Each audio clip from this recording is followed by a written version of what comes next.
All right, we are back from the holidays. Man, it feels good to be back here at FAWKS News, independent journalism that hopefully you can count on to not be clickbaity, to not be just another one of those news organizations that's trying to get the most dramatic thing out, but we're trying to get the most important thing out.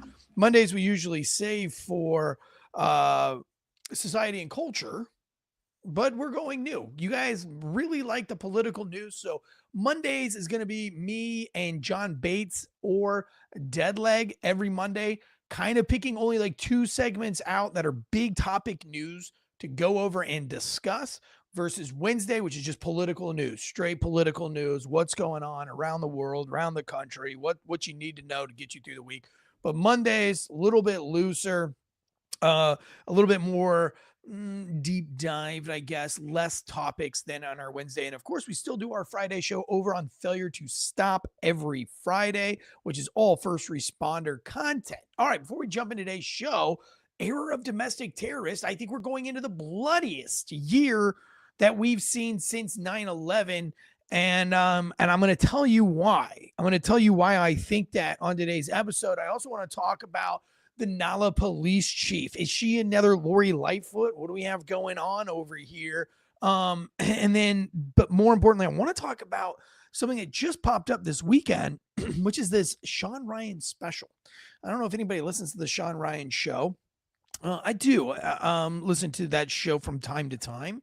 As you guys know, I listen to so many podcasts. I listen to podcasts all day, big and small. Most of my society and culture news comes from the bar is open with Beth and Greg. They have a lot of fun, flirty news. I love to listen in on what they've got going on, and they're part of our network. And then, I listen to a little bit of Tim Pool, a little bit of Breaking Points, a little bit of Sean Ryan, a little bit of who's the other guy I listen to a lot? Don Bongino, a lot of that. Oh, Glenn Beck, quite a bit. And then, there's just, oh gosh, there's so many Salty Crackers sometimes. Ooh, he's a little bit edgy. You know who else I like? Roseanne Barr. That one's pretty fun. Okay, you guys aren't here to hear what podcast I listen to. All I'm saying is I listen to a lot of podcasts. And the Sean Ryan show, again, I just dabble in it. And I only say this because I don't want you guys to think I'm like super fans or anything like that, because I'm not. I listen to these things for information. Mainly I come up with my take on a piece of news. And then if somebody else is talking about it, I'll often chime in to see what their take on it is, and maybe they have a different perspective that I didn't think about. That way I can give you the best news possible from all the different angles, and it's not just one subjective opinion. But this was a big podcast episode from him. Now, I want to say this carefully because I would never talk crap about podcasting. Is hard. I've been doing it for 4 years and I still screw it up. I get it wrong.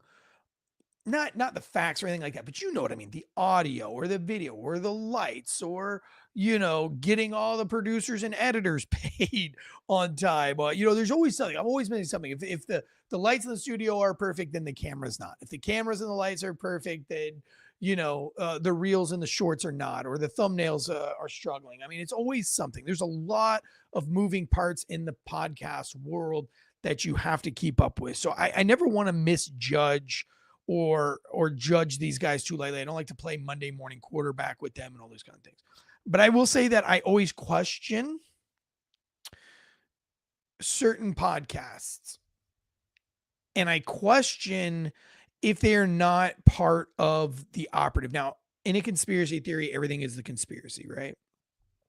And I'm not going down that rabbit hole of conspiracy theories. I have fun with them, but I don't necessarily believe them. But I do believe in government propaganda, and I do believe that mainstream media was nothing more than an arm of the big government. That's why we only have less than 5 major news sources to pull from for the entire country. That's why every mainstream media news sounds exactly the same.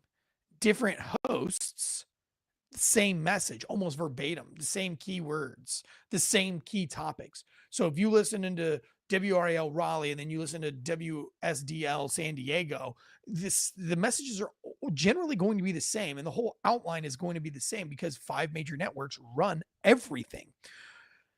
But then the podcast realm came about, and independent journalism started getting it was reborn. Independent journalists had a place that they could go to where they could give out information, and big corporate media wouldn't snuff it out. And here's a great example of it. Maybe you can pull this up for me, Josh. Thank God that you're back with us. Maybe you can pull this up. But the Washington Post, longtime cartoonist, posted a cartoon. She resigned, and she did a big Reddit thread this week of why she resigned. And she resigned because she made a cartoon of Donald Trump and all of these media conglomerates putting on lipstick, ready to kiss his butt, and handing out money and signing the check over. Jeff Bezos was one of those guys. And then and she was told that they cannot print that. They will not print it. Now, that was the straw that broke the camel's back, because she has they've never had a problem with what she posted before. Now, mainstream media would like to paint that picture as maybe Trump is a totalitarian and he's not allowing social media, but it's not. It's not. I don't think it was Trump. It was the people that she put in the cartoon. It's the people with all the money that run the big media that had a problem with it. Maybe not necessarily Trump at all. But you start going after Jeff Bezos and some of these things that keep those pockets of mainstream media full of gold. You can't go making fun of them. And so she resigned. She resigned in anger. And so independent journalists all over that are getting the story or different stories and finding different sources for these stories that they're willing to source to you. Mainstream media likes to do an anonymous source here, an anonymous source there. But then we have this example of Sean Ryan, who's literally bringing the whistleblower on camera, and they're putting them out there, and they're not hiding them. And I think a lot of times that mainstream media uses the anonymous source, that they just make that up. Like they're like, hey, call in and give us an anonymous tip, because this would be a cool story to run. If somebody nod, wink, wink, send us an anonymous tip on this story that's not even a real story. I'd like to go over to the AP. Josh, could you share me any message? Just go to any article. You can type in New Orleans alternative press, New Orleans terrorist, whatever. I don't care. Just Google something for me on the AP. And if you have seen the AP lately, you know, Josh and I have been using the AP and various news sources for a very long time. And I will tell you, this is the first time I'm starting to see this in this new era, in this era of transparency, because we've used that term before and we didn't get a lot of transparency. But now all of a sudden, we've got people like Elon Musk and Donald Trump, and the media it kind of appears right now that mainstream media is in this kind of bubble where they've learned now that we're on to them. That we don't believe their polls. They're not able to sway us or retard us like they were in the past.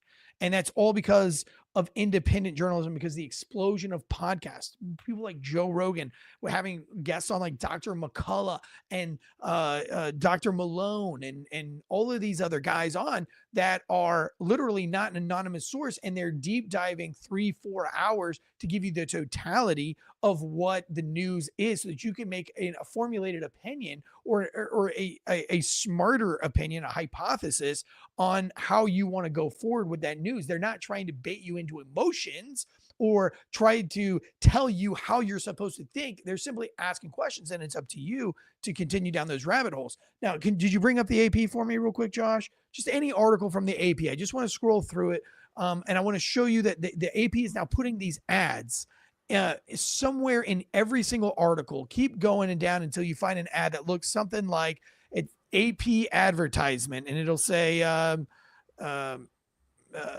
I'm trying to find it. I just had it up there, but they, have you found it yet, Josh? Support the Associated Press. Every dollar we earn helps journalism. Helps what? Helps fact-based journalism. Fact-based. There it is. You found it for me. Right. So and we've never seen this before, but now it's every dollar we earn helps us produce fact-based journalism. So now mainstream media is literally in a panic as of the last few months. I wonder why now. I wonder why in the last few months that now mainstream media is so concerned about telling the truth or fair, balanced news. That's weird. It's weird timing, I should say. Anyway, I say all of that in length to say that this right here, the media now has to get the government, big daddy government has to get their propaganda out somewhere. And if the American people are no longer using the dying archaic legacy media, then they have to infiltrate podcasts. That's just, you think that the government propaganda train, one, let's start there. If you don't believe that our government uses the media for propaganda, you're an idiot.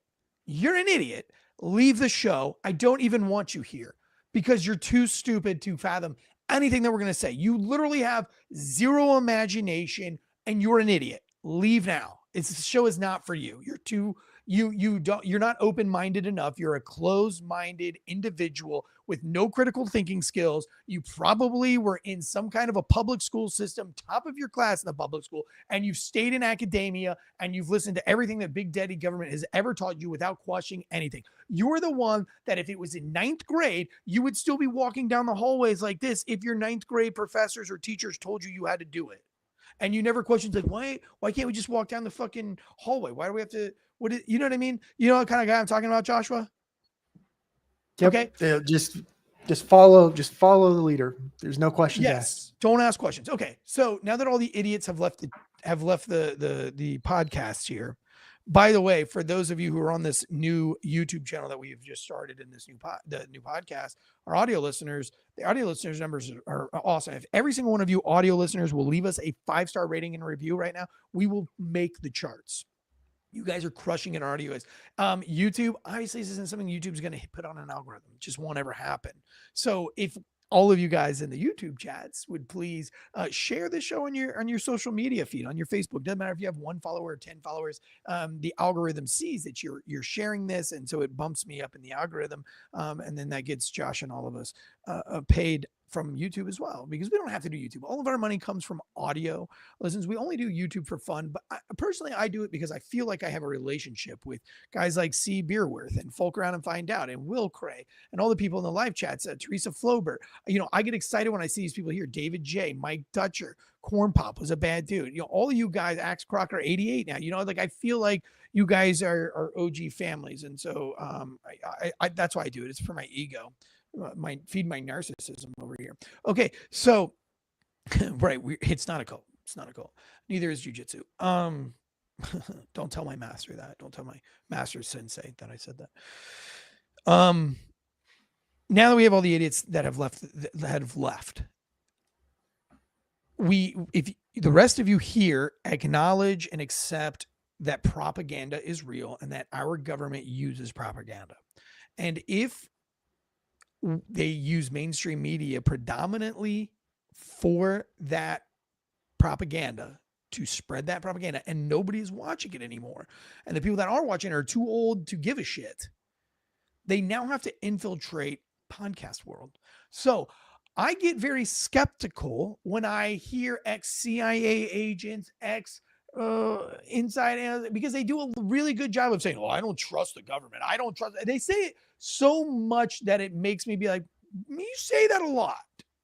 We understand that you don't trust the government. We wouldn't be listening to you." You know what I mean, Josh? Am I making sense here?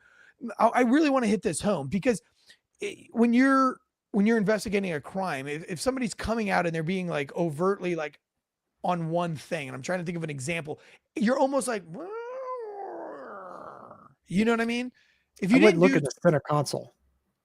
Yes, right? Like, is there a gun in the center console? And they look at the center console and they're like, no. And then they put their arm on the center console, and then they're tapping on the center console, and then they look at the center console, and you do all these things over and over again. You're like, okay, well, whatever it is, it's in there. Ask your child if they're hiding, like your kid's hiding like M&Ms or something, and they shove them in their pockets. And you're like, do you have anything that you're hiding from me in your pockets? They will immediately touch that pocket and be like, no. Of course, I don't have anything. I didn't even know I had pockets. There's pockets on these pants. I didn't know there was pockets on these pants, you know, something like that. So a lot of these guys, I'm not going to name their name, and I'll name their names because I like them. I still listen to them. I'm a little bit cautious. That's all. That's all I'm saying. Grain of salt cautiousness, that when I hear these guys say like, well, I don't think anybody, you know, the Don Bonginos and the Sean Ryans, and, you know, I sometimes I think like, Are they product of the propaganda machine, or are they legit? I still listen to them. I love them, but I always in the back of my brain, I'm like, that would be real sneaky. It'd be real sneaky if you had a guy, and if you don't think that this is real, I've been working in the podcast and the media, and I have met a lot of people who will do anything to become famous.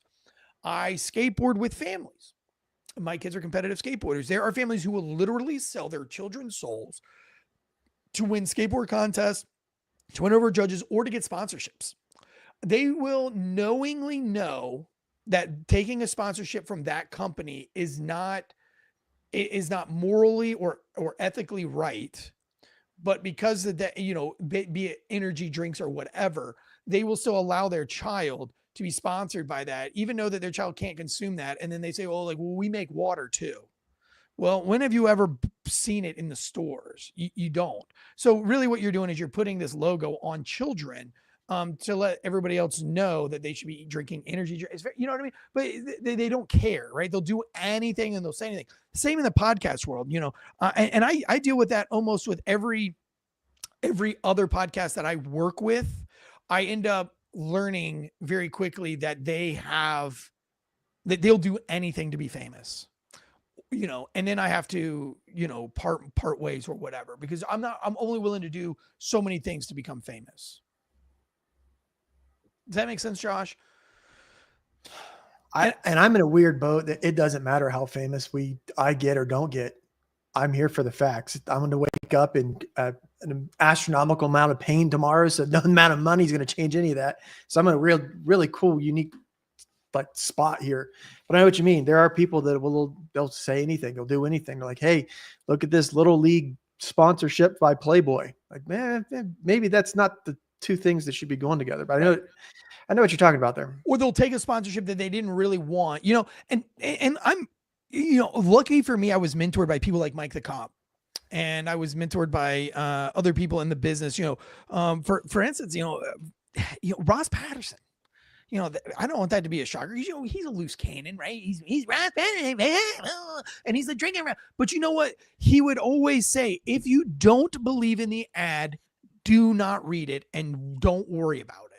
Tell us you don't want the ad, because if you don't like it, if you don't want it, if it goes again, and so nicotine was one of these big ones. We had this neuro gum thing that came on. It was nicotine, and we weren't down with it, but we didn't know if we were down with it. We were kind of like, well, I mean, if it helps people and Ross was like, guys, listen, if you're questioning it, don't do it. It's not worth the money. It's not worth the money to sell your principles out. So I was lucky to have guys like Ross Patterson, like Nick Palmisano, like Mike the Cop, especially Mike the Cop, because Mike the Cop is a man of principle. I don't know anybody else that's more man of principle than he is. He is the extreme, right? So I've been really lucky in my podcast time, but I've worked with smaller podcasters who become bigger, or just smaller people in general that think that they have a little bit of fame. And I've seen what they'll do to run ads. They'll run any kinds of ads, or they'll say or do anything that gets clicks, no matter who it hurts or how bad it hurts them or what the end cause is. It's whatever I can do for clicks, right? And we've hired producers and editors that make thumbnails. One I got rid of, and we had here on this show for over almost 2 years, like a year and a half. And, it was every thumbnail I had to be like, no. And he would be like, well, this is why you're not growing on YouTube, because you're not. And I said, no, it's because I don't believe in clickbait. And that's clickbait. And that was from Mike the Cop. That's what Mike the Cop taught me. We're not going to lie to you. We're not going to dissuade you. We're not going to, we're going to be transparent. We're going to be real. And we're not going to lead you down this path. We don't care if it gets us garnished close. We don't care about YouTube, And so we had to move on from those things. It's hard to find people in this business that are in it solely because they're selfless. Now, one group of people that I have that I trust a lot is that the news with Crystal and Sauger, Breaking Points, right? Like, man, I've been listening to them since their existence, and they've been the same every time. Tim Pool is another one that's just, he's never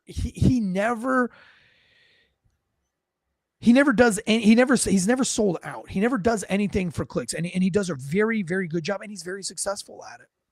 So there are a lot of people out there that do the right thing and are still really successful. But I question the operatives, like, or are they giving us information? And so this podcast specifically, I felt like we were being fed a lot of information to go down a certain road, as almost as if it was the government planting shit.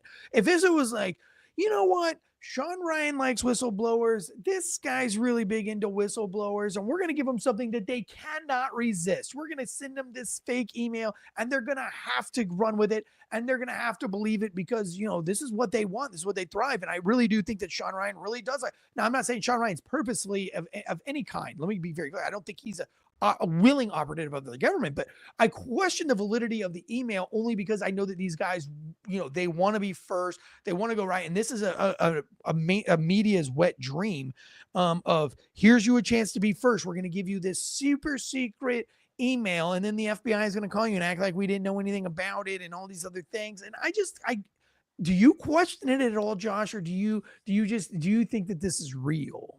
It just doesn't seem real to me, but does it seem real to you? I've been in bed the last week. So the last 24, 48 hours, I'm kind of catching up on all this. I was aware that it happened and things was going on, but the full on, listening in and getting down to the nuts and bolts and things.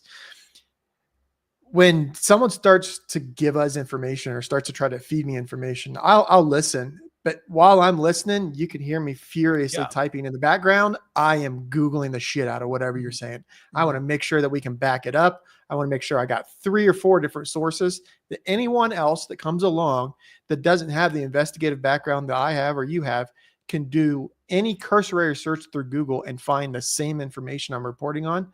I want to have that confidence before we start to report on stuff. The other thing is clickbait. It's great. I can have clickbait today, but what am I going to do tomorrow? Eventually, over time, your audience they're going to want to come back for substance. And if it's all clickbait, you're going to get a reoccurring audience. Your audience is not going to be a substance there. But it's one of those things where I've always said this whole time that I've been a part of the podcast world that anytime we have anything conspiracy or anything like that, follow the money. Follow the money. You'll find the source. Follow the money. And I'm trying to figure out where the money is here. What's going on here? Where's their money being played? Who has a lot to lose? Because they mentioned a 2019 Afghanistan incident. They talk about these UAP, these gravitational devices and drones and things like that. We've also had, previous to this, we had all the New Jersey drones and all that other information that came up. So there's been a lot of drone information that's been just leaked out there. We've had all these hearings from Congress that but all these programs. Doesn't it feel like you're being set up for a red flag event? You know what I'm saying? Once you start making things big media, even though we literally could see the NOTAMs that the military was flying, they were public information, yet the media still made a big deal. The government, Big Daddy government, still acted like they didn't know, but we saw the NOTAMs. We saw that the military publicly put out in September that they were flying drones in December at those date and times, and in December they've updated those NOTAMs. So much so they knew what they were, and they pretended like they didn't know to make some kind of a round. That's why I think that's where my brain goes to a false flag, and you got to question this. And if you don't, you're going to be surprised. Oh, shocked. You're shocked. I feel like this whole thing, I'm going to get into it. I want to play some clips from the Sean Ryan show, but I feel like, and I'm not saying that Sean Ryan is working for the government. I'm not saying that. I'm not saying that he's working for Big Daddy government. What I'm saying is, what if Big Daddy government is giving information that he knows he'll bite on, right? Jiggling a worm that he'll strike at. And the only reason I say that is because you have to think like that if you believe that Big Daddy government infiltrated mainstream media and now they have to infiltrate podcasts. You have to ask that question every time. Is this another infiltration of Big Daddy government? And I know that sounds crazy, and you're like, well, Eric's lost it, and next thing you know, he's going to blow a Tesla up or blow himself up in a Tesla. But we have a lot of questions about this whole Tesla thing, as well as this vehicle-borne IEDs that were planted in New Orleans as well. And so we've kind of taken shift of that too, right? So not a lot of people are talking about now. Everybody on the social media webs has gone hook, line, and sinker down these rabbit holes where this Green Beret, and to me, it's more personal because I don't. And we're going to get into it. I want to get into it. I also want to answer this question. Will Cray says, Tim seems like he's selling out to the I word as of late, but usually he does a really good job. Will Cray, let me tell you this. And then we're going to do an ad read, and then we're going to go into the Sean Ryan episode. We're going to go into the emails of this character in Las Vegas, and then we're going to talk about this police chief in New Orleans. So it's going to be a fun packed show. And I want to we've got a lot to talk about too, because we got these drones and these gravitational what do they call it? Gravity. I don't know. I was just getting to that part of the podcast when that was coming up. Okay, so I'll play it. I have it clipped out for us. We're going to go into it all, but I want to answer you, Will Cray, really fast before I go into this ad read, because I think this is important to know about podcasting and being transparent. Podcast hosts and people who work around podcast hosts become divas very quickly. Producers will do it. Editors will do it. Luckily, we have a solid staff now with Josh and John, Jason from One More and I'm Outta Here. Those are our core guys that I've been with for 4 years. I know they're not going to sell out on me, but I've had a lot of people who automatically want more money because they see ad reads come in and they see the price of these ad reads and they think that they deserve all of that money, but they don't understand is that these trips to get the content cost a lot of money, to get the displays, to get the lights, to get the cameras, to get the cables, to get the boards, to get the mixers, to get the microphone. All of that costs a lot of money. And the most money is what's even more money is when you do these live shows and you don't charge anybody at the door for these live shows. Now you're having to travel, you're having to fly people in, you're having to book everybody's hotel rooms. That gets very expensive very quickly. And if we pay you more, then we don't get to pay your cost to go into things. From what I have been listening to Tim, now I've been to Tim's house twice, but I don't know Tim. I don't know him. Hung out with him. He skateboarded with my kids twice. He's been very kind and generous to my family, and he's treated us very well, but I don't know him. I don't know his relationship status. I've never talked to him on the phone. I've never had like a full-length conversation really with him about anything other than skateboarding or parenting. So I'm not going to even pretend to know Tim Pool. I can just tell you that I've been close to him. I've been to his house twice. And I've listened to his show, and what I think might be going on, I could be completely wrong, and that would be embarrassing, but I think he gets a lot of people around him, and then everybody just starts assuming, well, that they're big shit now, and they don't have to do the little stuff. They don't have to do the research, and they can show up late, or they can call in, and they don't really do anything except sit in a chair and talk. They don't do the research that they did when they first started, when they were hungry. Now they're a name. Now they got all the followers on Instagram. They're big enough to go do their own thing. And so now they're just kind of taking away from your show. And that's exhausting and hurts your feelings because you, as the owner of the show, are excited about the show and you want to get the show going and you want to up it up. And then everybody else just wants to kind of just show up and sit down in that big form and then get paid lots of money.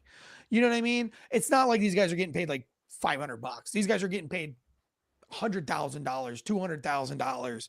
Per show that they're on, and they might be on like 3 or 4 shows. And then, there's a lot of added expenses. So it felt like to me that Tim was tired of that shit, and it's his ship that he's running, and he built that empire. Yes, he used a lot of people, and he's thankful for those people, but he built that empire, and that empire his that wouldn't exist without him. And I think that he's probably frustrated that people have taken advantage of that. And I think that's fair. You know what I mean? I think that's fair. And that's kind of the rule of thumb to any big industry. You know what I mean? You build it and then you hire, the employees, and the employees don't make a lot of money and they think they should make a lot of money. And then, it happens in every single business. And that's what I think is happening over at the Tim Pool thing right now. I could be way off, could be way wrong. I love their Boonies HQ stuff. I got one of the skateboards back here from Richie Jackson. So I've got nothing bad to say. And Tim does get, like, he wrote my kids a check and literally brought a tax person in that set up a table and had all of the tax documents. And it was for like $400. And like, I had to fill out all this tax paperwork, and provide a W-9 for $400 for my kids. I was like, bro, how about we just don't pay the kids? Like, fuck it. Like, if it's that much trouble, just don't pay them. We're just blessed to be here. We're happy to show up. You don't have to write my kids a check for showing up. Like, They fucking skate anytime for any reason. You could have offered them a $1.25 slushie. They would have put out the same. You know what I mean? But yeah, he is a fair, but you have to be because the government's looking down your neck. He left Vice and everybody was out to get him.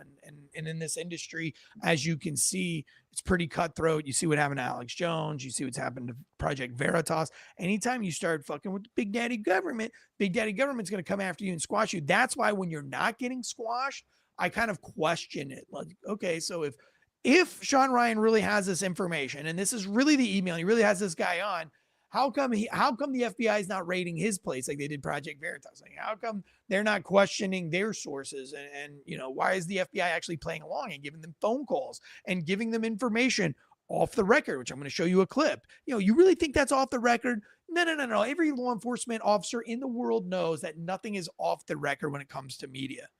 Matter of fact, there was a podcast. I'm no longer friends with the guy, but I thought we were friends, and we had talked many podcast things, and we have conversed in business and podcasts, and we've answered questions, asked. We've mutually helped each other out on several occasions, and been mutually beneficial to each other. And we had a conversation on the phone, and he he was like, well, I'm going to put that on my show. And I said, no, I said that to you in confidence. And he said, no, that wasn't off the record. Nothing's off the record. You know better than that. You know that. And I said, yo, when I'm talking to the media, but I'm talking to you and we're friends. We're not like business partners. We're friends, motherfucker. Like, we talk for hours a week about shit. And he was like, nah, dude, you should know better. Obviously not friends. We'll never talk to that guy ever again. We'll never give out any information. That's bullshit. Again, I've met a lot of people who will do anything to be famous. It doesn't matter about friends. So when the FBI says, off the record, Sean, this is information we have, it's almost, that's why I'm like, they're giving you that information because they want you to put that information out. If they didn't want you to put that information out, they would have left it in. And then that makes me think, why? One thing I never have to question is how I'm going to sleep at night. Through all of this crazy dark news, I never have to question, is my sleep going to be good or not? And that is because I sleep with Ghost Bed. I sleep with Ghost Bed. Ghost ... bed. I would love to sleep with a ghost on a ghost bed. I think that would be hot. I'm not going to lie. Ghostbusters wasn't my proudest frap, as they say. Ghostbed.com, 40% off. Things. Valentine's Day is coming right around the corner. What better way than to lay her down on her sweet back or his sweet back and just, make ghost babies? I don't know. But Ghost Bed is the most comfortable, relaxing, lifelong mattress sleep that you will ever have. These things are built to freaking last, man. This isn't no Chinese crap. We're not gonna have to worry about Chinese tariffs because they're made in the good old, help me out, Josh, USA. You've got to do it in rhythm though if we're gonna do it. Anyway, now we're in the licks for a new producer, one who can say USA. No, I'm just kidding. Hey, Tim Pool, let me get one of those producers you're letting go. I'm just kidding. Lucky here at Failure to Stop, all of our producers are the shit, and everybody.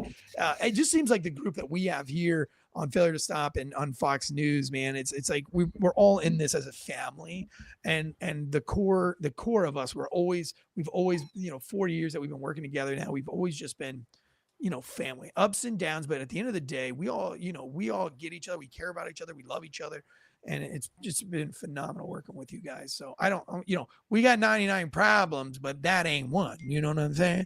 That ain't one of them. So going back to Ghost Bed, though, it's Valentine's Day. The Ghost Bed pillows also, I sleep comfortably at night knowing that that I get to sleep on the Ghost Bed pillow. Also, we have factormeals.com. Baby, I'm on the diet of all diets.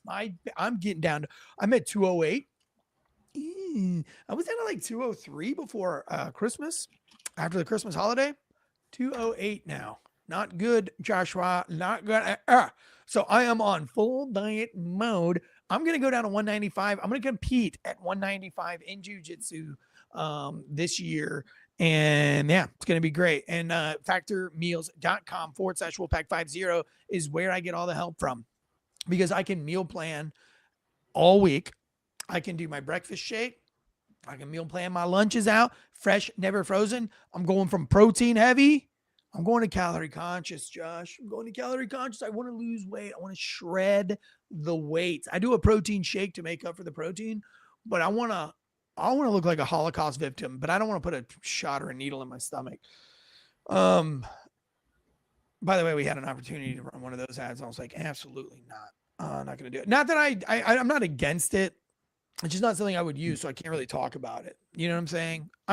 I'm always for fat people getting skinnier. I don't necessarily care how you do it. There's different ways that I would personally do it. But whatever makes you skinnier, I think that's always going to be healthier than being fat as fuck. Because you're going to die. That's the nuts and bolts about it. You're going to die. You hurt more. Life sucks more. I was at 227. Fucking everything hurt. Everything hurt. I couldn't imagine doing jujitsu with how much I hurt. I thought I was going to like die, but as you lose weight, everything gets easier. But anyway, they got these immunity and probiotic variety packs that you can now get at Factor Meals. I mean, everything fresh, never frozen meals delivered right to your door. Right to your door, and it's a wash. It's like the same as grocery shopping. You're not gonna save money, but you're not gonna spend any more.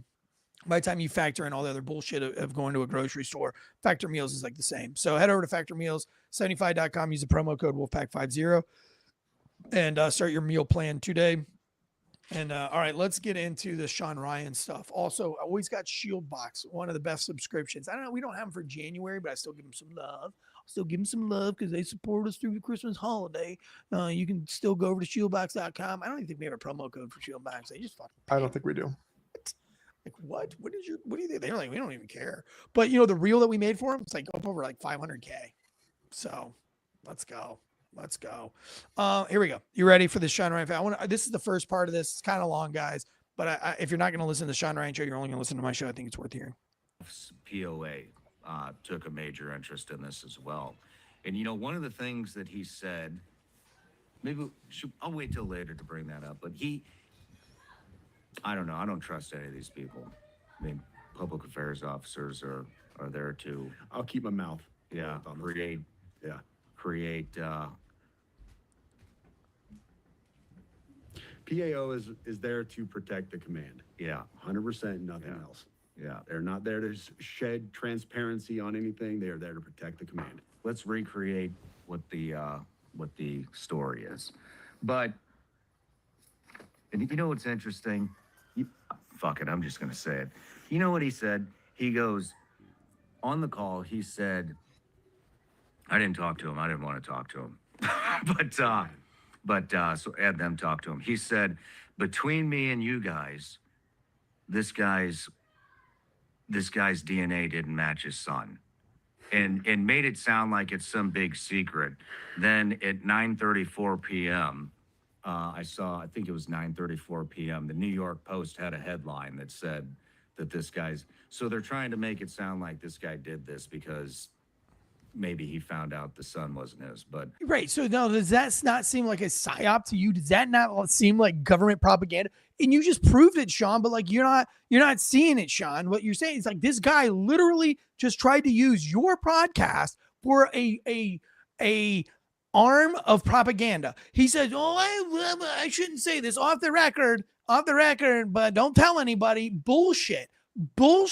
Sean Ryan is the fucking media. You would never talk to somebody like Sean Ryan and not expect that something you say, could say, or would say would make it onto his show unless he specifically said, I personally promise you I won't do it. I would not believe that. And then all of a sudden it goes on to the New York Post. It's as if this guy was like, I bet you if I tell him that this is off the record, he'll fucking say it in a heartbeat. He'll put that shit out there, hook, line, and sinker. He'll take the bait and he'll put it out there. So again, now it's like, this is why I feel like Big Daddy government is infiltrating fucking podcasts. And I'm questioning the whole narrative of this email that this guy got. Let me keep going.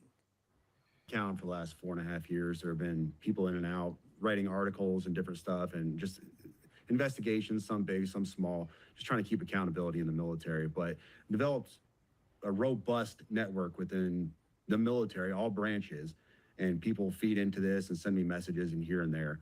Nothing ever like this has ever come in. But well, it started off as comments. So when you have a big Instagram account, you're going to miss a lot of messages because people message, go to hidden messages and everything else. You miss a lot of stuff.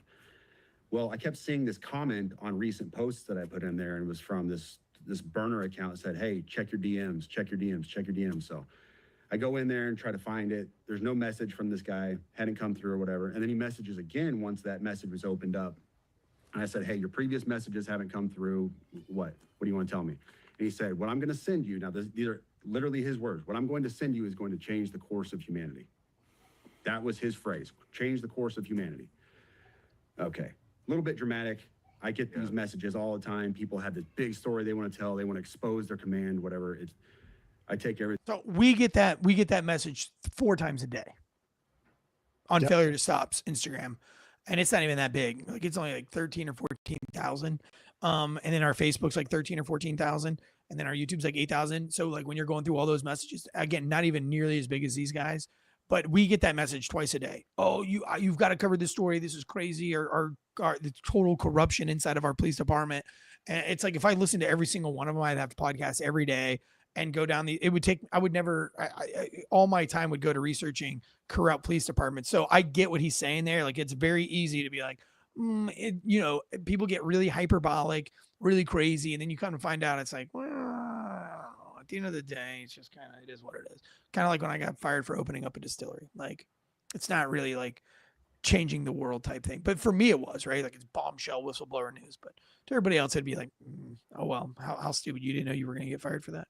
All right, here we go. Thing with a grain of salt until I have evidence and proof. So this guy is insistent. He tells me that he is a 18 Zulu who I've spoken to before, and he really needs to get this stuff to me. And then he talks about you. He says, I need you to get me in contact with Sean Ryan. I'm like, dude, I don't know Sean Ryan.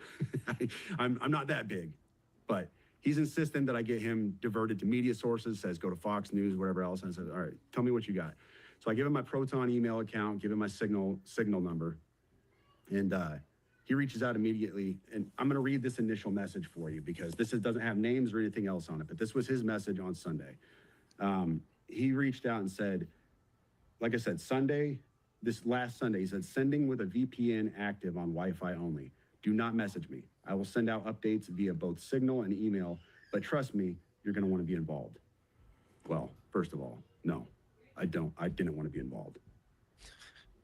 Anyways, and then, so I didn't message. I responded back to his original Instagram message, and I said, hey, I got your message on Proton Mail, and he said, cool, delete. So when my very close friend who I've talked about on this podcast before, Ryan Abedesian, when he committed murder and then went catatonic and never really ever held trial or anything like that, before he did that murder, this was in the very early 2000s that it started, but he was working in military intelligence, and he told me that he had come across a Hillary Scranton, Pennsylvania, Hillary and Scranton rhyming, that there was a Rolodex ring coming out of Haiti that he had discovered. Again, this was in like 2010. Way before Donald Trump or QAnon, all that stuff. And he was then like forced out of his position, and that was a big thing. And he called me, and he was like, and he just got crazier and crazier. And then by 2019, he was being tailed, or 18 or 17, whenever it was that this all happened, he was being tailed. And I was the last person he called. And it was just like that. Like, he was talking in code, and he was like, I'm being followed. I'm being blah, blah, blah. And, they're going to take me out. And then, he's like threat neutralized. They were trying to poison me overnight. And I shot the guy in my kitchen. And the media story is that he shot his roommate, and then he wanted to talk to me, and then he went catatonic and hasn't spoken since. And I haven't even heard anything about him. His mother was like, hey, he really wants to talk to you. You were the last person he wanted to talk to, but now he's catatonic, and we think that maybe you could get him to talk, and blah, blah, blah. And it's just been a big mess. And that's not him, because he's not that guy. And it makes me wonder, Josh, MK Ultra, all of these things. And now you've got this Green Beret, and I know people who served with him. And he does a lot of things that I just don't see a Green Beret doing. There's a lot of things that just don't line up for me. A lot of things that don't add up before we get to the email, before we get to all this other stuff. So we say that the guy that blew the truck up, the Cybertruck up, this truck that has this been toted about, oh, it's bullet resistant and it's armor and all. That's the vehicle that you're going to use. Well, yeah, I mean, I could see a Green Beret wanting to use that because how fucking, yeah, you're rolling around in a tank, especially if you think you're being followed, you're going to want a bulletproof, you know, you're going to want your own bulletproof car. That I understand. But if you want to send a message, the same afternoon or the same morning, someone drove a pickup truck down the streets of New Orleans and killed a bunch of people. That's not what we're talking about. We're talking about a guy that blew himself up and allegedly shot himself. Right, but nobody died either. Just you know what I'm him. saying? Just him. Yep. But I mean, like, and here's the crazy thing is that was that crazy diesel mechanic guy on YouTube that just takes like Ferraris and Teslas and everything, and he just absolutely dog shit, like just beats the dog shit out of them and fucking, you know, catches them on fire. I know you're talking about Whistling Diesel. Whistling Diesel, right? He literally just did an episode in the last few months where he puts a bomb in the back of a Tesla and blows it up, and it doesn't do very much damage at all. They put one in the F-150, it blows like the whole ass end out, sends shrapnel everywhere. But they do it in the Tesla and it goes nowhere. So you know, like, and again, a Green Beret, 18 Zulu. This dude, if he wanted to create chaos and everything, it would be like a Vegas style massacre, you know, with belt-fed weapons, just like was used in Vegas. Somebody's like, no, there was no belt-fed weapons. It was bump stocks. Get fucked. Again, you're an idiot. Get off the channel. You don't belong here. But Cybertruck durability test number 1 is what Will Cray says in the chats. So, you know, this guy would know, and he would know the effects of where this bomb is going to go and how it's going to go and the use of fireworks and all this other stuff. So the goal here, it was not to kill or maim anybody. It was definitely to send a message. Now here's the problem. Here's the message that I have a problem with, Josh, is, and maybe, I don't know what your thoughts are on it. I'm going to leave it up to you, but you know, in one part of the email, and let me just play the email read, because this is a big question I have, because it's not very clear of what the message he's trying to send, because in one part of the email, he's trying to send a message about these drones. And another part of the email, he's trying to send a message about war crimes in Afghanistan. I don't think a Green Beret is going to divvy it up. You know what I'm saying? I think he's going to, I think he would be smart enough to pinpoint, especially in 18 Zulu, and being an intel like he was, you're going to like lay out exactly, like your manifesto would be, you know, part of the Green Beret program, and even to become a Green Beret, is that you have to be an expert briefing. You have to be a briefing expert. It was one of the hardest courses that I went through when I was going through the Green Beret schools, was the briefing portions of it. You're talking weeks straight of them dropping big operations orders like this thick, and you're responsible for reading all of the details, reading all the intel, planning out what drones are going to go where, who's going to go to what you're going to pack, how you're going to get there, where you're going to move. You got to have terrain tables, you got to have terrain view, you got to have all this stuff, and then you have to brief it to very high level government officials, up to and including the fucking president. They've brought in high level generals to even training. They brought in Pentagon guys in training just to scare you, because they want you to be an expert briefer. They want you to be able to, in painstaking detail, in no less than like 6 hours of briefing. I mean, we're talking painstaking detail. You know, Deadleg is going to show up to the office. He's going to show up at 10:45. He's going to show up via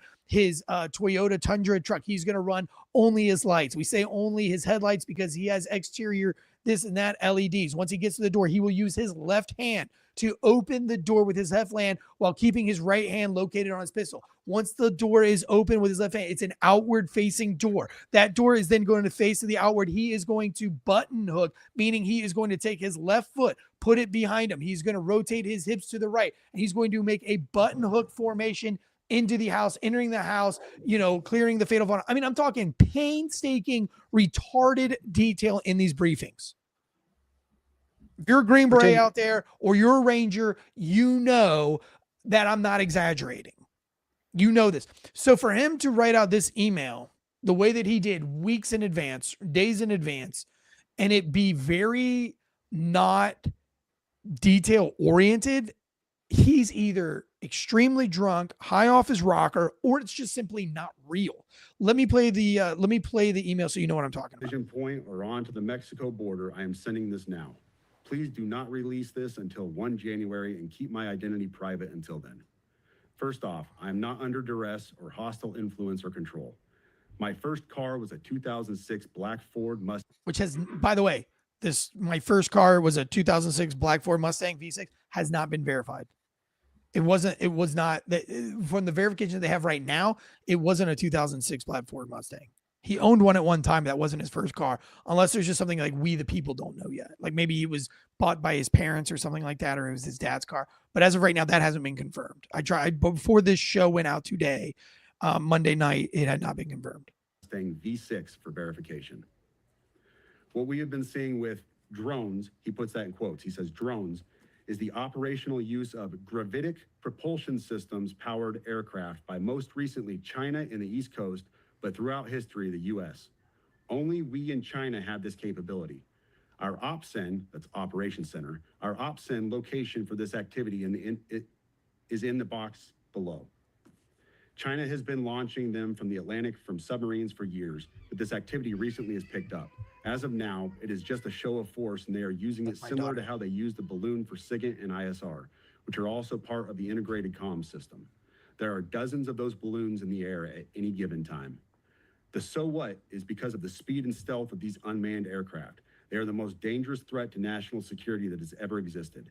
They basically have an unlimited payload capacity and can park it over the White House if they wanted. It's checkmate. Okay, so if you want to ask all the questions, the scary questions, we have drones. We have the government denying drones that we know that the government put out NOTAMs that their drones were flying, because the government can't test out drones and have an airplane or something hit one of these drones and it create an international incident, blah, blah, blah. So we have the NOTAMs that were public record that I showed you on this show on Fox News.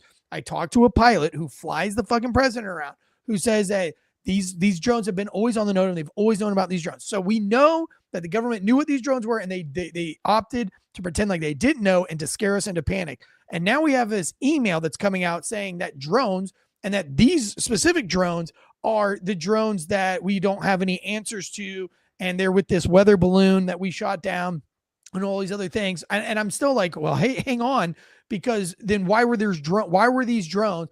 So you're telling me that NOTAMs of drones of American unmanned at the exact altitude, at the exact location, and the exact times in New Jersey were on the notice to other airmen and other pilots as public record. And you guys, nobody in Congress or anybody that did all these briefings on the news checked that? Get the fuck out of here. You knew what it was. Everybody knew what it was. You're trying to scare us. And that's why my brain is going for false flag operation here, like a real operation. Northwoods call me crazy. But now we've got this weird email coming out to podcasters, which it got sent out to every whistleblowing podcast out there, not just Sean Ryan, not just this guy, but a whole bunch of podcasts, even a podcast that used to be on this network got one of the emails. I mean, like, so this guy, so this email right here, it's almost as if like, again, it's being written by Big Daddy government. Like, you know what I'm saying? They're hitting like, it doesn't seem like this is the way a Green Beret would talk or write an email, in my opinion, you know? So anyway, let's just keep playing it. Hold on. U.S. government needs to give the history of this, how we are employing it and weaponizing it, how China is employing them, and what the way forward is. China is poised to attack anywhere in the East Coast. I've been followed for over a week now from likely Homeland or FBI, and they are looking to move on me and are unlikely going to let me cross into Mexico, but won't. So why is it every one of these guys always says that they're being tailored? Is that part of like schizophrenia? Do you think this guy, by the way, he passed a mental health assessment not too long ago, mentally stable. It's like, so what did he do? He just went, he got schizophrenic overnight. This guy just went batshit crazy overnight. Like my friend just went batshit crazy overnight and murdered somebody after telling me that he was being followed and everything. No, he wasn't crazy until he allegedly, with a military intelligence unit, stumbled upon a Haitian weird thing. Now, by the way, like I've always thought like, oh shit, am I next? Like, because I have those messages on my phone. Am I going to be like schwacked? No, hopefully I've talked to enough people and I keep myself out in the public enough and I'm not hunkered down on a computer, that there would be enough people to be like, no, that's not Tansy, that's something happened. But is there some, are they being poisoned? Is he being caused to go schizophrenic? That's where my brain goes. He wasn't crazy before. He didn't show any, it's like, we know the schizophrenic people. My aunt lived her whole entire life and died in an institution of schizophrenia. You know what I mean? I work with schizophrenic people on the streets as a cop all the time. I kind of know what it looks like. I mean, I feel like I have a pretty good grasp on paranoid schizophrenia, and it's not something that just comes overnight. It's usually a drug induced. Now, the only thing that came out of his mental report was that he had a minor stent of depression, that he was suffering from depression. I think a lot of guys, and mostly Green Berets, will say that so that they can get high T, so they can get on that TRT. You got to use those words and those lingos to get Big Daddy Government to get you juiced up, to get that testosterone built up. So that's not uncommon. But then if we want to go down that route as well, and then what was he prescribed? Because we did a whole episode on school shooters and mass shooters, and all of the prescription pills that they were on and how similar each one of their med patterns were before they committed these shootings. So now you've got this Green Beret who's been nothing but upstanding. He's been on TV shows with Tim Kennedy. He's been on reality TV series. Nobody has anything bad to say him. Everybody, even his command staff, says he was just an honorable guy, a nice guy, blah, blah, blah, blah. And now all of a sudden, his wife leaves him. Maybe it's not his baby, and he goes crazy and thinks the government's following him. That's not how schizophrenic paranoia works. I'm not a doctor, but I'm also not a fucking dumbass, and that's not how it comes. So either this dude got a hold of some bad coke, or some kind of other drugs, meth, or something, and maybe that's what it is. Maybe that's what drove him nuts or drove him crazy. But again, I don't see this. I don't see a Green Beret writing an email like this of something that's so important. This would have been, if there was a manifesto, it would have been so well articulated that it would have read more like a police report than what this reads like. But you want me to believe that this guy who has an active TSSCI security clearance and is a Green Beret, ridiculously hard to get. I mean, even if you have bad credit, you're not going to get a TSSI.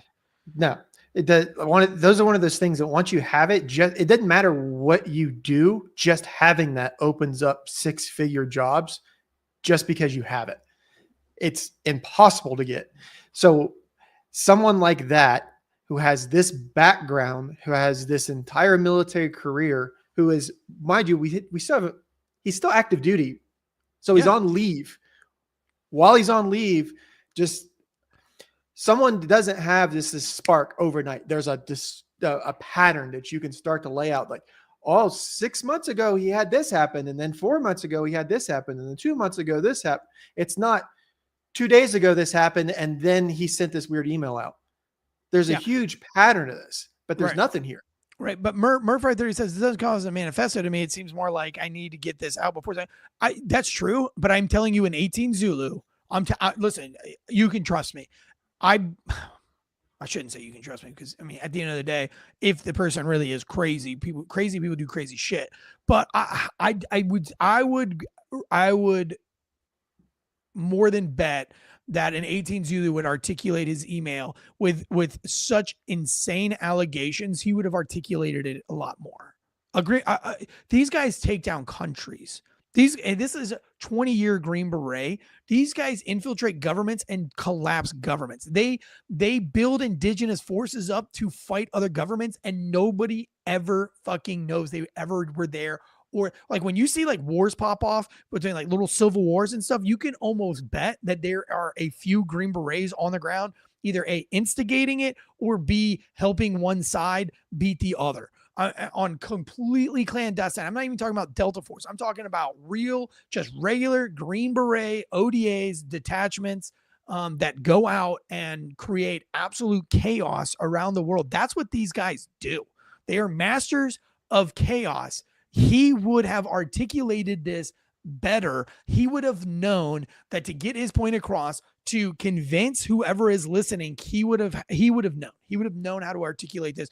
I mean, listen, there's one part, and this guy's a 20-year Green Beret, and the small time that I spent with Green Berets and in the Green Beret schoolhouse in the program, at one time we had to negotiate on one of these little practice operations. We came to a lakeside, getting in a Zodiac boat. But before we could get on the Zodiac boat, we had like one of those lone survivor moments where this guy comes out of the woods and accidentally sees us and sees our zodiac. Again, this is in training, and so now we have to bargain, and we have to figure out how we can trust this guy, and we have to barter getting his family chickens and things. And so if you're not a good talker, if you're not an articulator, if you're not in explaining exactly how you're going to get this guy chicken, how they're going to be delivered, and you can't do that in 5 minutes, so you can still get your infill time, you can still get, to your target and do your hit and get across the lake on your zodiac. Like, you have to be prepared, Johnny on the spot, and you have to know what your resources are to get that. If just that little bit of training and knowledge, because you can't just tell this guy in this indigenous person in this non-existent country, or this real life country in some various parts of the world, some obscure spot on the planet, on the globe, that you're going to bring him chickens. If you don't bring him chickens, there's going to be hell to pay for the next Green Beret that comes through here, or the next American soldier. So you can't, as a Green Beret, make a promise you can't keep, even in training.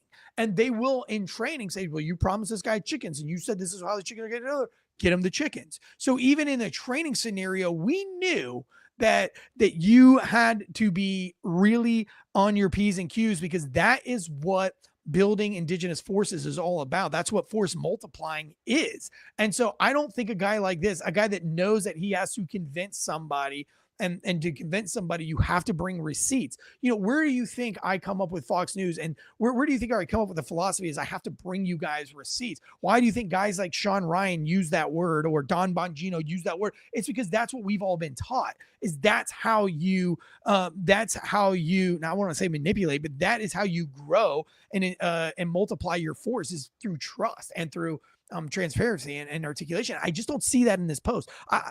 I'll tell you right now, mark me down as crazy. I don't buy this email. I think it's bullshit. I don't think he wrote this email. I don't think he did. Well, here's two things that scream out to me right away. First one, what's the DEA doing with Afghanistan in 2019? I didn't know I didn't know the Drug Enforcement Administration of the United States of America was operating in Afghanistan. Oh yeah, they were. Oh no, they were. Because the opium fields. I mean, Afghanistan is one of the biggest producers of opium and that's used for opium and heroin around the globe. So yeah, the DEA's always had their dick skinners in the marijuana fields. I mean, like, they don't even care about marijuana. But so there's the money. There's the first question. Right. Where's the money from? So there's that one. Next one I have. Every time that you misspell something, I am not what you call a great speller. I rely on. I wrote a book. I've written a massive book with Simon Schuster, a published author, and I can't spell anything. Exactly. So all of these underlined words that have these little red dots underneath of them, you don't get that from things that you receive. You get that from things that you send. So this is a screenshot from a sent. Right. Yeah. So, and I think a lot of people know that. Like, this is like so. Yeah, that's what I'm saying. There's so much bullshit in here that's just fucking. It's not the way an 18 Zulu that's about to retire is gonna fucking say things. I'm telling you. I don't see it. I mean, I don't know the guy. I didn't know the guy, but I don't. If he knew it was that important, and he knew that the world was at stake, and he truly believed it, he would not type out something so generic. It would have been a lot more articulated, and there would have been a lot more proof. Now, here's the crazy thing, though, when he talks about the Chinese submarines. My brother-in-law, he's a police officer now, but he left the military honorably as a submariner for like 8 years, and he's got a ton of combat deployments as a submariner, and he's been out to sea. And I asked him years and years and years ago, probably bordering on, I don't know, 8 or 9 years ago. I said, like, what was it like when he first got out? And I was like, what's it like being on the submarine? I had all these submarine questions for him. And, in the conversation, he said the scariest thing on the planet Earth and the world will end at the hands of a Chinese or Russian submarine. And I said, what? And he says, the world will end at the hands of a submarine. That is how scary submarines are. He said, we have lost 2 Chinese submarines that we don't even know where they're at. And we think that they're off of the East Coast because there was a break in the underwater laser that we never could account for. And we still can't account for 2 Chinese subs. So when this guy says that there are Chinese subs off the East Coast, I had weird, like, speculated Russian subs off the coast of the United States like 8 years ago, 6 years ago, however long it was. I can't remember how many years ago we had that conversation, but it was a while ago. So that kind of scares me. Like, and again, is that the government? Is that big daddy government? Like, giving us a heads up? Is this all kind of like a weird heads up? Because at the end of the day, it was a wake up call attack. It wasn't to maim people or to kill people. It was an attack to say, I'm trying to make a statement. We've got Tesla, we've got Trump Tower, we've got Las Vegas. I mean, these are calculated. These are calculated things. I don't think they just happened to be there. This was put there to send a specific message. And now we have this weird email going out to every single whistleblowing podcast that exists.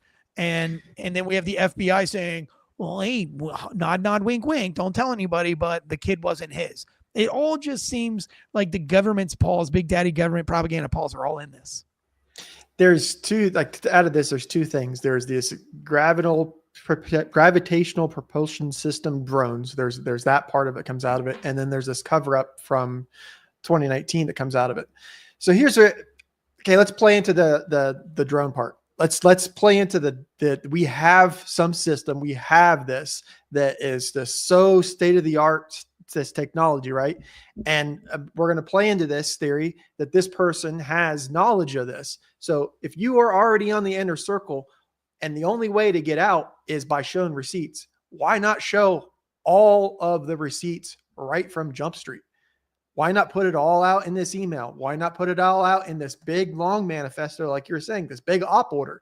Look, this is all of this stuff. There's the appendixes. This is the receipts. These are the names. These are the people you can go talk to. This isn't my story. This is something the thing too, is he would already have a million. He would have a million op order examples or op orders already on a thumb drive that he would just copy and paste. You know what I mean? It would sound something more like, it would be, again, like you're saying, it's just not, that's not how it works. Now, somebody said the kid wasn't his or the body in the car was his. Now, I think what the FBI is trying to, the FBI is trying to allude to in coming out to Sean Ryan is that, he went crazy because, he found out the kid wasn't, he's going through this divorce and then he finds out the kid goes, no. You don't go that kind of crazy. Government's following me kind of crazy because the kid's not yours. You go, if the kid's not yours crazy, you go and you fucking murk that bitch. That's the kind of crazy you go, not fucking schizophrenic. The government's following me. So again, that's either drugs, or we're talking like some kind of MK Ultra shit, or it's just not him. And I'm going on the thoughts that this isn't him. I'm going as far as like, I don't even believe he's fucking dead. I mean, he might be dead. There's a possibility. 80% chance he's dead, but that leaves me with still, 20% chance that this motherfucker isn't dead. Let me just finish up this email really fast, because I think this is kind of important here. He jumps on because they know I am armed and I have a massive V-bid. Let me pause right there for a second. So he says a massive V-bid. When I was talking to the FBI yesterday, they didn't know what a V-bid was. I had to explain what that acronym meant. No, I don't buy that. I don't buy that either. Can you explain to us what a V-bid is? Because you would know, you would know what a V-bid is. Everybody knows what my fucking mom probably knows what a V-bid does. You know what I mean? Why would the FBI be asking you what a V-bid is? That's bullshit. That's bullshit. And unless they're trying to like trick you into playing dumb, and that's what they're doing here. I think there's propaganda all over this. What does it mean? I don't know, but let's follow it and let's keep going in the email. And I'm not going to waste your time on it, because you can go listen to the Sean Ryan, or you can screenshot this and read the whole email for yourself. But then he talks about war crimes in Afghanistan, and like you were saying, the DEA and drug and stuff. Okay, so now, so what are you fighting for, homie? What's your why? Is your why because of war crimes in Afghanistan in 2019? Or is your why because, you're trying to save the fucking world from global disaster? I don't think he would muddy the waters between the two. It would be one or the other.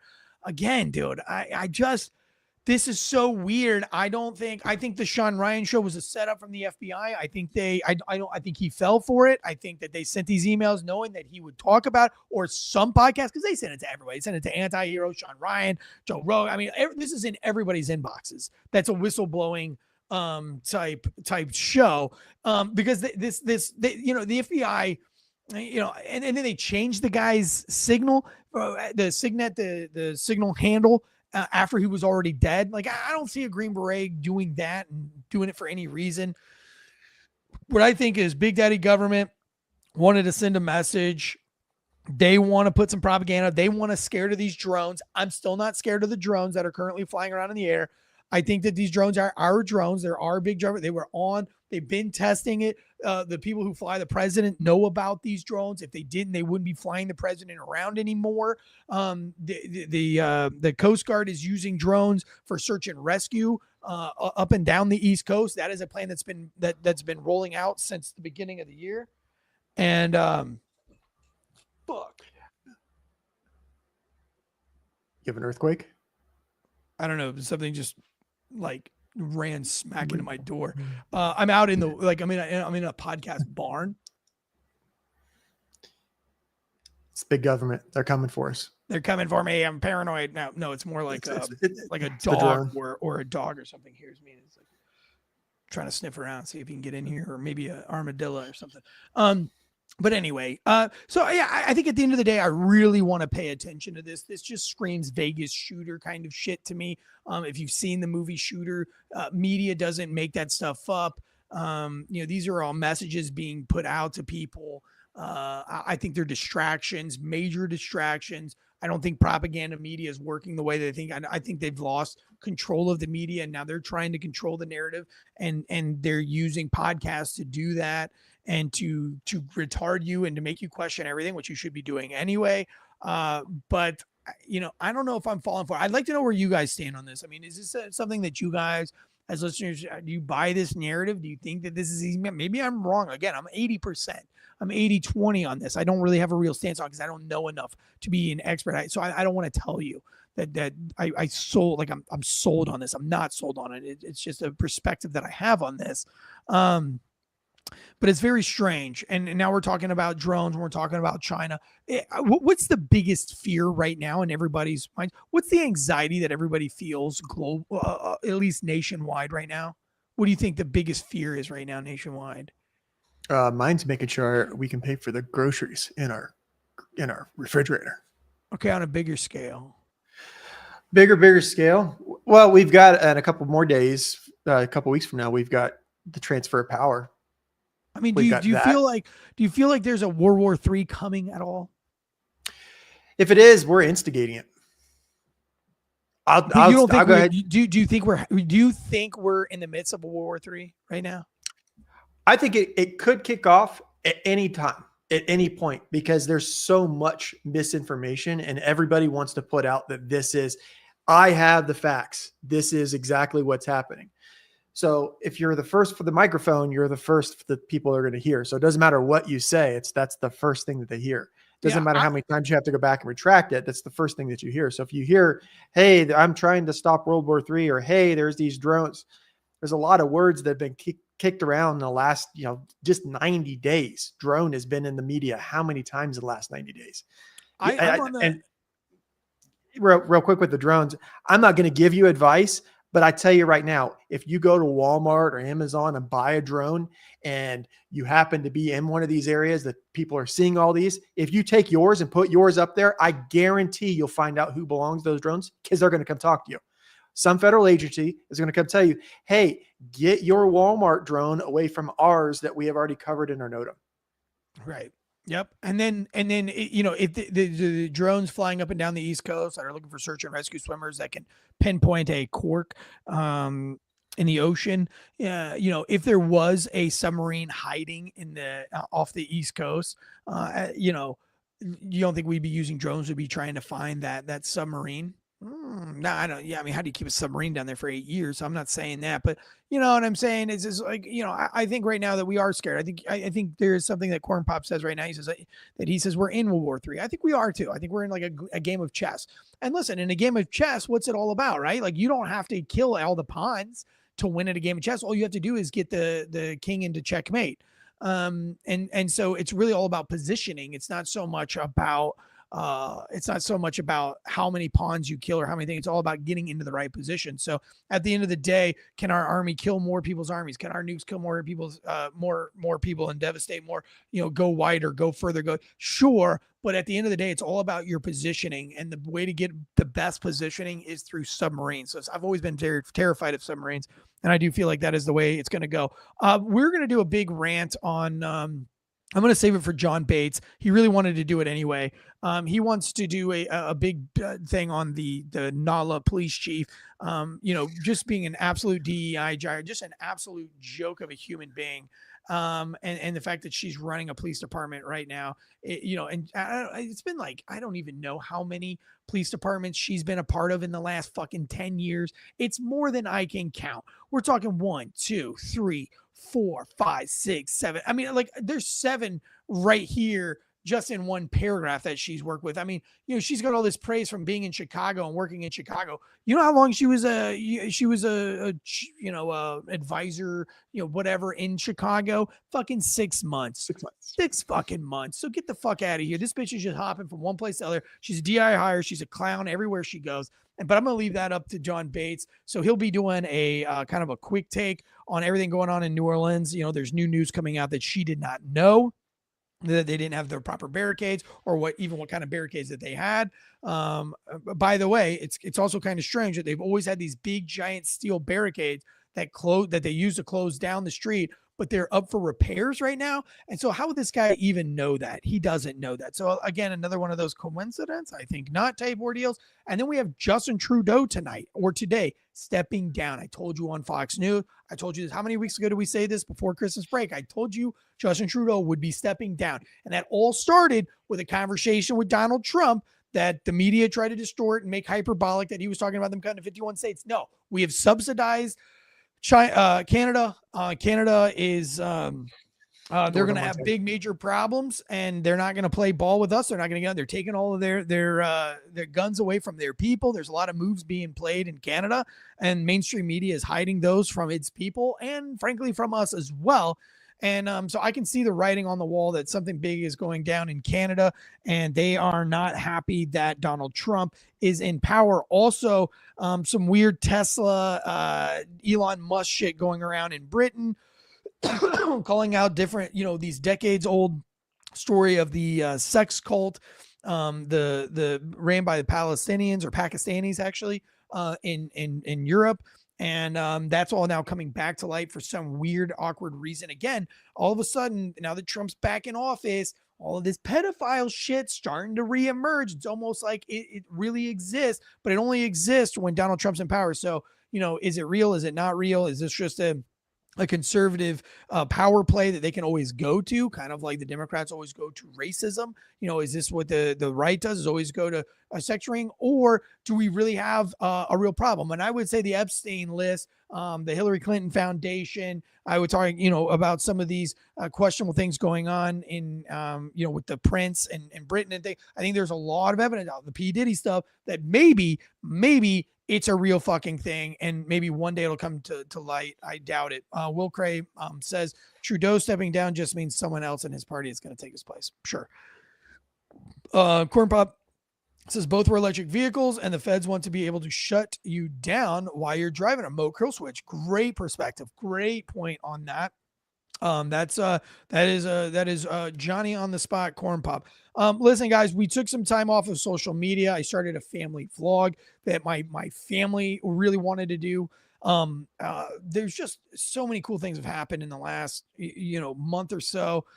I'm not really promoting my family vlog because I don't think it's appropriate for all of you fans to go over there. If you're having parental problems, or if you're interested in my parenting techniques, it's B-Feral. Right now it's such a new YouTube channel. You probably have to type in like B-Feral quads, because our first one was about these 4-wheelers. So for whatever reason, it's coming up in the search algorithm. But if you want to subscribe to that channel, B-Feral, it's all about how we homeschool, or unschool is probably the term that most people would use. I used to say homeschool, we homeschool, but I've been corrected. You're not a homeschooler, you're an unschooler because you don't follow a curriculum. So, guilty as charged. But now I have a YouTube channel that is very entertaining, and it hosts my children. It's very professionally made, but it goes into great detail on what unschooling and homeschooling really is all about. If you're interested in homeschooling your child or unschooling your child, or just interested in teaching your kids outside of public education, meaning they go to public school, but when they get home, you have a way to connect with your kids and educate them in the same time to make their learning environment extremely fun that you can learn yourself. Then, go over it. Like, for example, the episode that we dropped tonight was all about us going to a mechanic shop and learning basic mechanics of a small engine, so that my kids can work on their dirt bikes and four-wheelers that they all got for Christmas. So, really fun and funny, cutesy episode. We've got a lot of camping episodes that we're doing, some survival stuff that we're doing as well. So almost like it's just a real preppery kind of, it's all that, we drink raw milk, we have fresh eggs, we homestead, we homeschool, we home birth, and everybody has a lot of questions on that. And so my wife, this is a project my wife's really been wanting to do for a very long time. We've never really had time to do it.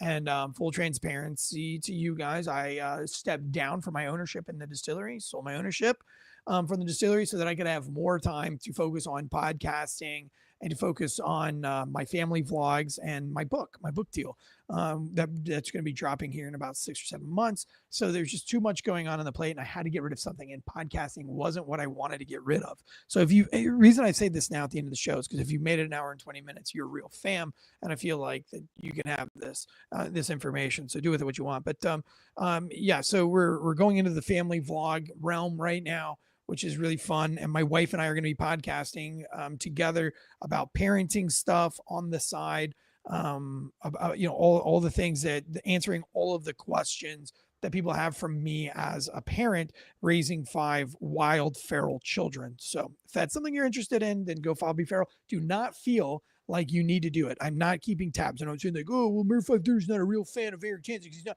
Nah, if you're not a parent or you don't give a fuck about, or you got your own thing going, just do not even waste your time with it. That's not what that podcast, that thing will do fine on its own. We're going to grow its own audience. I don't need this audience over there per se. It's I'm married to you in this realm, but if you do have some parenting questions, or you want to just see how I do things parenting wise in a fun, flirty way, then follow B-Feral. Also, we started the TikTok, the B-Feral TikTok, and Tanzi Fam Instagram channel is the Instagram. It's already up to, it's up to like 2,400 on Tanzi Fam. So if you want to reach out to me for family stuff, please do not blow me up with law enforcement stuff. That's for failure to stop. Message me there. If you want to blow me up about news shit, blow me up about news. If you want to do jujitsu shit, follow Eric Tanzi's. But if you want to do family stuff, hit me up on Tanzi Fam. That's also monitored by my wife. So my wife might respond to you on that one, or it might be me. So, Josh, thank you for being here. I'm glad you are not sick tonight. I know you guys got a tough winter ahead of you. I told you winter was coming. I told you it was going to be a cold winter. Tanstradamus is never wrong. So buckle down, but we're here for you to get you through the day. And we want to be rich and famous with you. We want you to be pain free. I want to make so much stupid fucking money this year. That's my goal this year, is to make stupid fucking money. And then I'm going to amputate your leg. Yeah, I know. It would be the gift of all gifts. I am going to pay to I don't care if we have to go to Mexico to get it done. I will take you somewhere for them just to knock that fucking thing off. And it'll be like a dream. It'll be like a make-a-wish for you. Just get rid of that fucking dead ass leg. Just cut it off. If you want to make us rich this year, share the show out so we can get rich, so that we can chop Josh's leg off. Much appreciated. Yeah. I don't even. Let's go. That's our 2025 goal, is to make enough money in 2025 that we can cut that leg off. Come on. So we'll revisit this at the end of the year. And the biggest donor, we will give a stuffed replica version of his leg. Or you can have some screws from the leg. Or some screws. That's the second biggest one. Yeah, we'll give out prizes to the biggest donor. Whoever helps us get there, whoever gets us the most followers, and gets the most people to follow us, and you have to screenshot that they're your followers, we will give you pieces and parts of his cadaver leg. So, Marines Club has access to us all. So yeah, we're going to get this shit done. I mean, we got a home apothecary book for Christmas that my wife's all jazzed up about. We'll figure out some kind of like homeopathic, painkiller that we can sedate you with. And yeah, Get one of my kids like- to cut your leg off for a science project. It'd be great. It's like home birth, home amputation, same thing. Same thing, dude. Impersonating a healthcare professional, sign me up, dude. It's a felony now here in the state of North Carolina. That's how much they hate home birthers. It's how much fucking the tyrants of North Carolina, it's how far they've gone. It's a felony now, impersonating a healthcare professional. Fucking. Yeah, if you don't pay your property taxes too, even if your house got taken Ours away in just a went up. flood. Ours just went up. Our property tax just went up. Motherfuckers, man. Now we got this new like house value something tax. Some kind of tax. Like now that's like if the value of your house goes up. So our house just got appraised for like twice, almost 3 times what I paid for it. And now I got to pay taxes on that. Did you know that? Oh, there It's because a property value tax.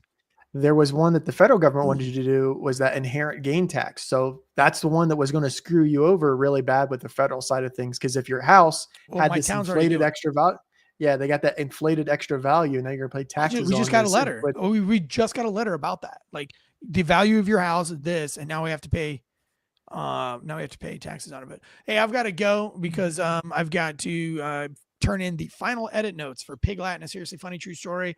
If you guys want to pre-order it, it's up on Amazon right now. Become part of the pre-order. We would really appreciate your help and support on Pig Latin, a seriously funny true story. It's on Amazon, Books A Million, Barnes and Nobles, and it will be releasing this summer. Love you guys. Yes, Dr. Dan Holloway. That we do that more for counseling, not for amputations. we'll get We'll Dr. get Jill.